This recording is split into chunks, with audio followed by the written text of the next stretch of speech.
Law enforcement agencies say drug prosecutions in Montana have increased by 33% in recent years. It's because drug traffickers are using Montana's interstates like a drug superhighway to bring massive loads of meth into our state. Tonight we hear from a Montana woman who talks openly about how meth destroyed her childhood. Meth. It's known as the devil's drug. The demand is high, the supply readily available. Drug traffickers directly linked to Mexican cartels drive our interstate system like a drug superhighway, bringing meth to Montana and putting people's lives at risk. We talk recovery. People like Mandy Nunes. It's like the best adrenaline rush you've ever had. She spent many precious years of her life addicted to meth. By the time she was in her late teens, how she used it changed. And then you have to steal to support your habit, and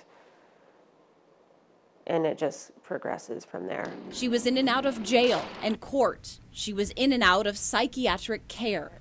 I ended up sitting my county time out in jail, and 2 weeks before I was due to get out, my husband fell off the rims and died.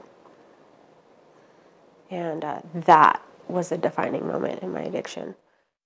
When meth takes control in someone's life, local, state, and federal partners work to take control back. Project Safe Neighborhoods is a federal initiative to help fight Montana's drug-driven, violent crimes. In Yellowstone County, through Project Safe Neighborhoods, 124 people have been charged federally for meth crimes.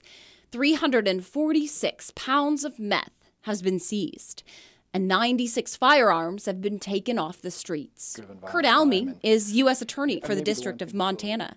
If a drug case comes across his desk, the penalties are stiff. If an individual is trafficking in more than 50 grams of meth, they're going to go away for a mandatory minimum of 10 years in prison. Lieutenant Brandon Woolley explains why people are drawn to meth. Some people end up getting into selling drugs because they just need to do it to support their habit, or they find out that the money's easy, and they'll tell you that meth is the devil's drug, and it's taken everything from them, and they wouldn't wish it on anybody else. But for Mandy, there came a point where she did wish for penalties.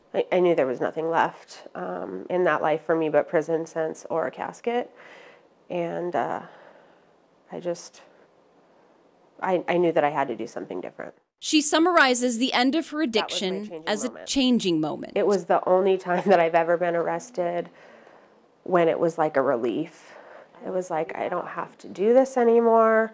Like, I knew jail wasn't going to be fun. It never is. Mandy spent 9 months of her recovery here at the Yellowstone County Detention Facility. She detoxed, but said she finally had to choose to change. I didn't have anybody call. I didn't call anybody when I got to jail, like not my mom, nobody. And it really hit me that I had sacrificed every relationship I had ever had with another human being for drugs. Her changing moment changed everything.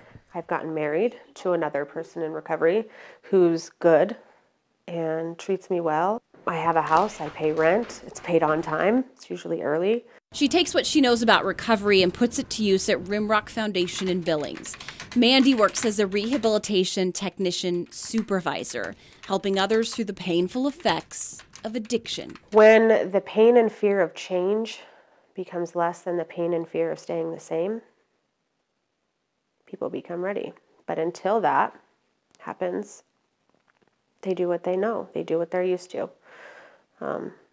I'm just lucky enough to have reached that moment. In Billings, Andrea Lutz, MTN News.